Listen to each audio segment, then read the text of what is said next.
Magandang araw mga kaibigan. Bigyan natin ng reaction opinion itong post ang balita ngayon.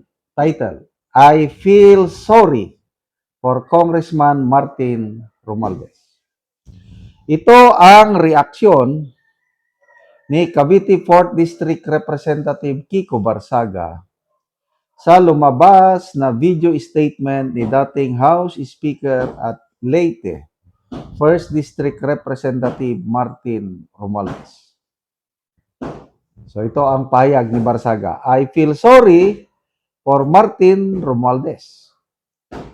Next time we meet in Congress, I will hug him gently.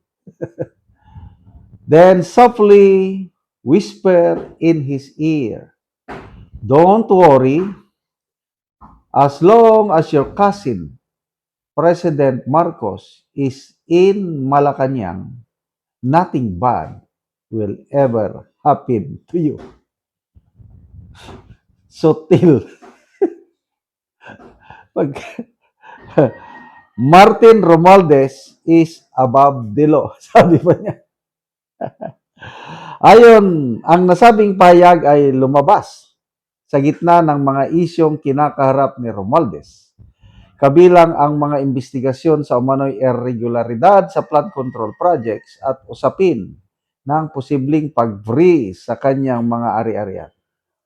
Matatanda ng una-una nang nagsalita si Romualdez sa isang video statement kung saan iginiit niyang hindi siya papayag na gawing fall guy ng aniyang mga korap. So,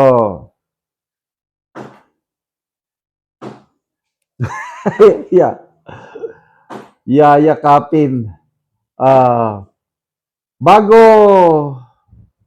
I think just after na nag-resign, nakakatawa ito eh.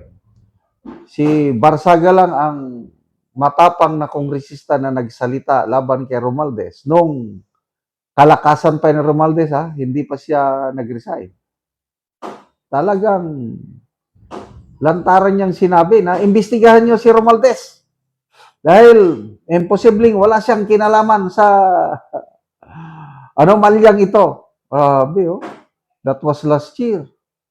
So hindi nagtagal nga, nag-resign. At nakakatawa, nung nag-resign na si Romualdez, nag-pack up na si Romualdez, gustong puntahan ni Barsaga para kausapin. At tapang ng apog. Kaya lang, hindi siya pinayagan ng mga security ni Romualdez, hindi siya pinalapit. Kaya hindi sila nagkita. So, ngayon, magkikita sila sa halls of Congress, papayagan bang palapitin si Barsaga kay Romualdez? Baka pipigilan na naman eh. Yayakapin, bubulungan. Hindi ka pinsan mo ang presidente. Hindi ka makukulong. And I agree. Sa totoo lang may punto si Congressman Barsaga. Parang, kung tingnan mo, parang totohanan na itong ginagawa. Excuse me. Parang totohanan ang ginagawa ngayon ng ombudsman na kasuhan si Romualdez. Kaya lang, hindi ako kumbinsido. To me, it's all a palabas. Kasi, yung announcement ng ombudsman, dalawa ang kakasuhan. Si Escudero at saka si Romualdez. Kasi nga, yung budget, BICAM, silang dalawa ang nakapirma. Kung si Escudero lang kasuhan, edi lumalabas na unfair sila. Bakit hindi sama si Romualdez? Kaya, dalawa silang kakasuhan. Kaya lang, ito ang tanong. Ano naman ang ebidensyang hawak nila para idiin si Romualdez? Makailang beses nang nagsalita si Ombudsman Remulla na walang malakas na ebidensya laban kay Romualdez. Pati ang Pangulo. sinasabi rin niya, walang malakas na ebidensya. Pati ang ICI nga, yung report ng ICI, wala naman silang rekomendasyon na sampahan ng kaso si Romualdez. So ano ang basihan ng ombudsman na sampahan siya? Kaya again, I'm sorry to say na hindi ako naniniwala na tutuhanin ng administrasyong ito na gipitin na talaga si Romualdez. It's just a show. Kaya tama itong bulong agree ako sa bulong ni Barsaga na huwag siyang matakot dahil nandyan pa ang presidente na pinsan niya. Hindi, again, opinion ko lang ito, hindi gagawin ng Marcos Jr. na idiit. Kasi pag ginawa nila yan is madadamay silang lahat. Kaya abangan natin ang mga susunod na kabanata. Napaka-exciting na ang development ngayon.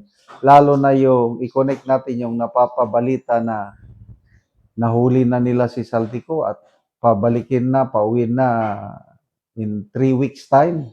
So naka 1 week na mula nung mag-announce ang Pangulo na nahuli si Saldico. Up to now, wala pa rin confirmation from Czech authorities. So, lalo akong nagdududa na lahat ito is script nila. Tingnan natin. Sana totoo na nahuli na nila si Saldico at pagbalik ni Saldico, yun na. Free for all na. Sabi nga ni Congressman Edgar Erese, it will be good for the country kung totoong nahuli si Saldico at may balik nila dito sa bansa. At least magkakaroon na tayo ng initial form of justice. Mapakulong na nila si Saldico. But as far as Romualdez is concerned, wala. Salamat mga kaibigan sa inyong pagsubaybay sa channel na ito. Nakakatulong kayo ng malaki sa tribong Talandig ng Bukidnon dahil ang sweldo natin sa channel na ito is pantulong po sa tribo. Namimigay tayo ng libreng yero at pako para makapagpatayo sila ng mas maayos na tirahan. Panoorin nyo ang video nito.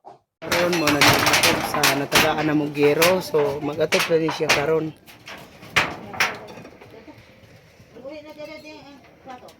So mga buslot na gyud. So pag-isplastipan lang gani ang uban. So mo na ni ang gero nga among gihatag.